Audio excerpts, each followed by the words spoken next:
Hi everyone, welcome back to my channel. If you are new around here, my name is Becca. I'm the music teacher who blogs over at beccasmusicroom.com. I teach elementary music at a 1st through 5th grade school. This year we lost our pre-K and kindergartners, and so we're just 1st through 5th grade. And I'm here today to talk a little bit about classroom management.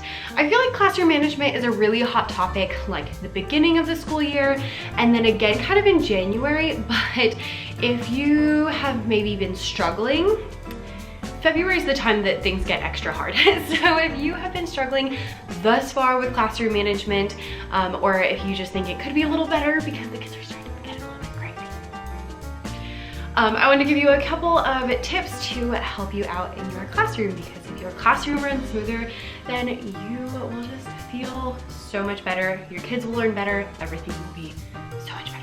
So if you enjoyed this video, please make sure that you like, subscribe, and share so other people can find it as well. And let's jump right in. All right, so in this video, we're gonna talk about classroom management pillars. These are like the basics of classroom management that every single person needs to know. And so we're gonna talk about different things that really can make or break your classroom management. In my next video, we are going to talk about specific strategies that I use in my classroom. So if you watch this and you're like, but I still need a couple more things, make sure you hit that subscribe button so you can check out the next one, which is gonna be specifically like, here is literally what I do in my classroom.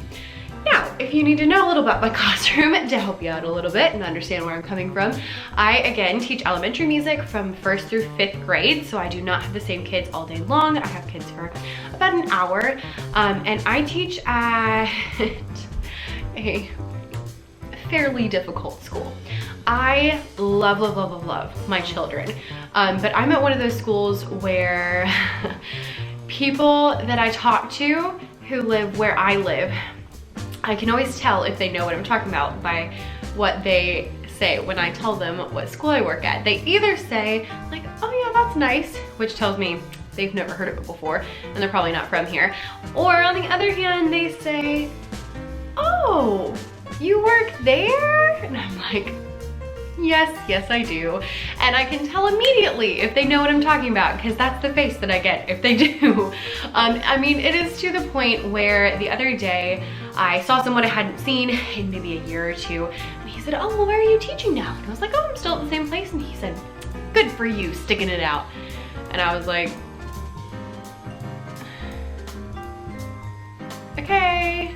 So the reason I tell you that is not to make you feel like bad for me. I love my school. However, the reason I tell you that is because if you are at one of those schools and you're watching this video and you're like, what's this girl know about anything? I know a little bit. I don't know a lot, but I know a little bit and enough to keep my classroom pretty well under control. And we have a lot of music making. So we're gonna jump right into all of the pillars of classroom management now that you know that I am not, you know, sitting on my high horse at some fancy schmancy school where children actually listen. I mean, really, do any children actually listen? Let me know down below. Anyway, let's jump into the actual content. So, classroom management pillars. The very first thing you need to do, no matter what you teach, where you teach, how old your students are, is make sure that you're building relationships with your students.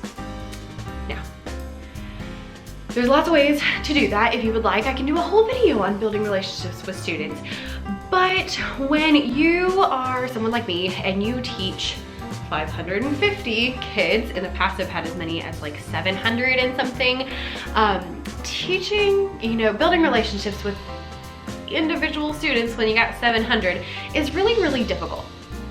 So, yes, build relationships with students by talking to them and, you know, just kind of interacting with them as much as you can. But also you need some other ways that are gonna help you when you have so many. So 2 main things that are really gonna help you build relationships with your students, no matter what grade you teach. Number 1 is going to be learning their names. I know this is hard if you have a lot. I personally keep a seating chart because I had a hard time memorizing those. Now I'm actually pretty good, but I have a seating chart so I know, okay, if I'm in class, I can tell who everybody is by looking at the seating chart and then I can call them by their name.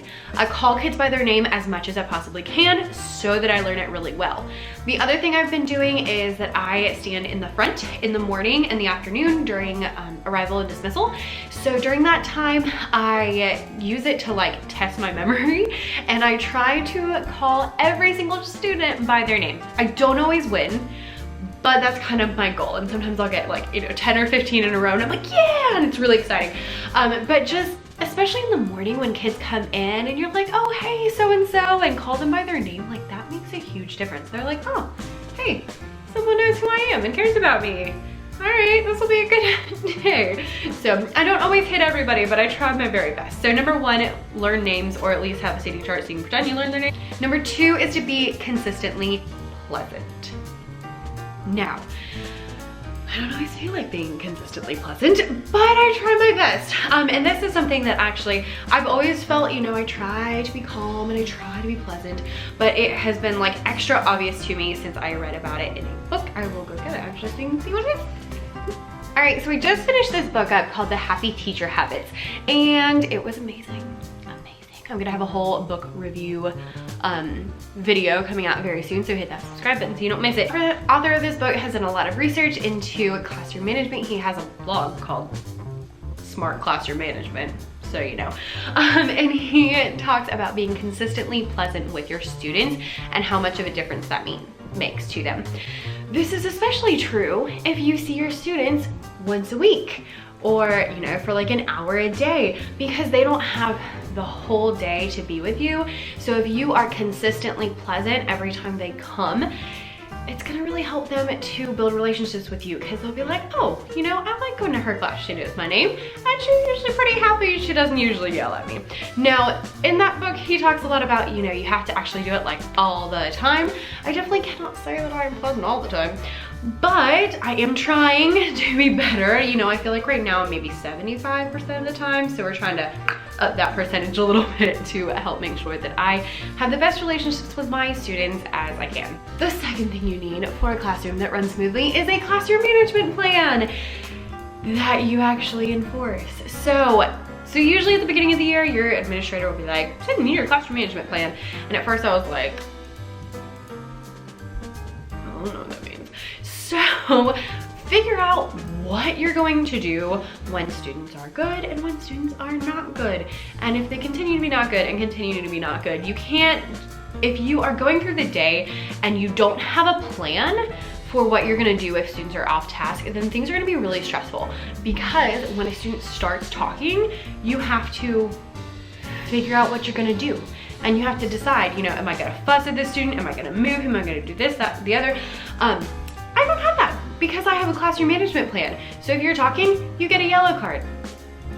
The end. Like, I don't have to sit there and think about it or worry about it. And the kids know that I have a plan, and they know if they're talking or if they hit someone or if they're out of their seat, this is what's gonna happen. So they already know what's gonna happen because I have a plan and I explained it to them and they know what to do. And no one is confused. I'm not confused. I'm not stressed out trying to decide what I'm gonna do. They're not confused because they know if they do X, Y, and Z, X, Y, and Z is gonna happen to them. Now, sometimes I feel like teachers maybe want to try to be like a little extra nice and not do that parent phone call or not assign that detention, and this is a big mistake. And the reason is, if you are not following your classroom management plan, it's going to be worse. I've had days where I get to the end of the class and I'm like, oh my gosh, that was ridiculous. And then I think and I'm like, okay, well, who was ridiculous? What were they doing? And I have no answer. And the reason is because I did not do my part with my classroom management plan. I did not give them a yellow card. I didn't give them a writing assignment. I didn't call their parents when I should have. And I, trying to be nice, let some things slide that I shouldn't have, and it just caused me to be frustrated, them to be off task, and less learning to get done. It's also really important that you stick to classroom management plans, because especially older students will get very upset if you jump the gun a little bit.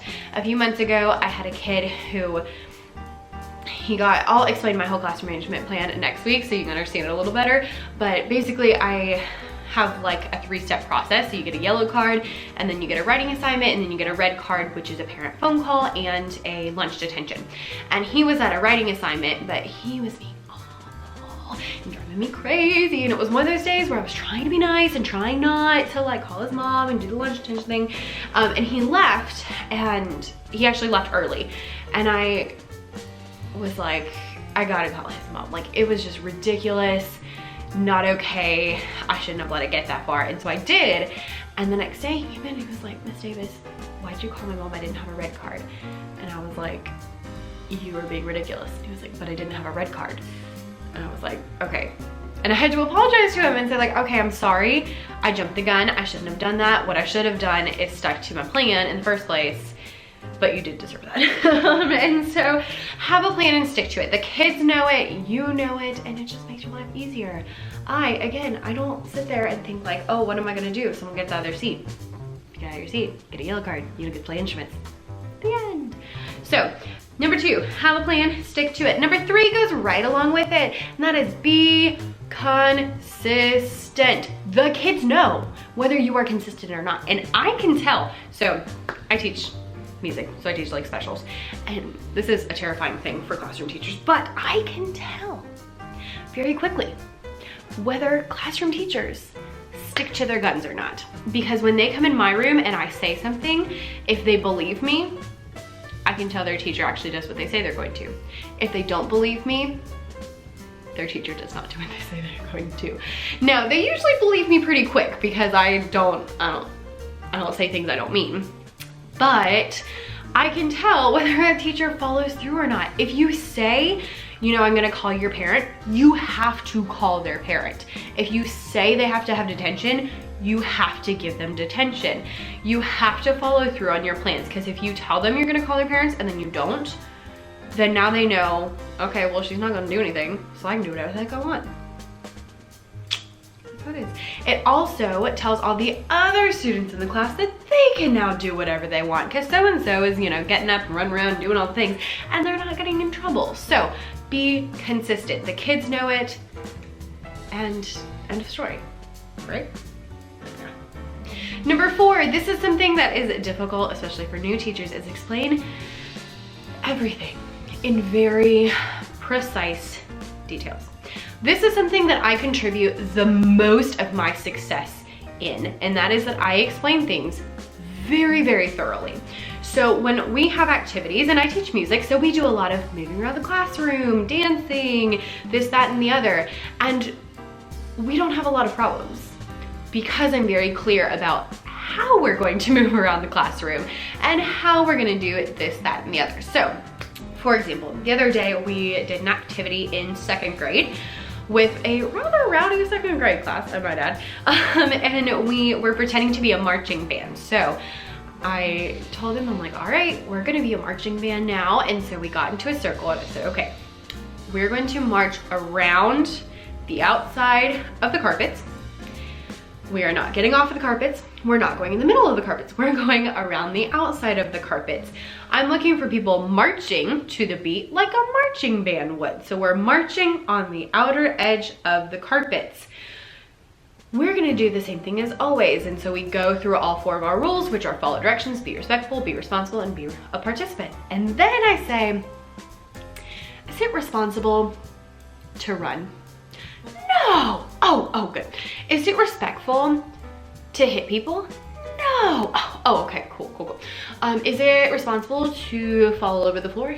No. Oh, good. So am I gonna see any of that? And they're like, no. And I'm like, great. I'm gonna see all my friends on the carpets on the outside being really patient, doing a great job, and marching to the steady beat. And guess what? They did. I even had like an extra teacher in there because there are, I told you, a very rambunctious group of kids.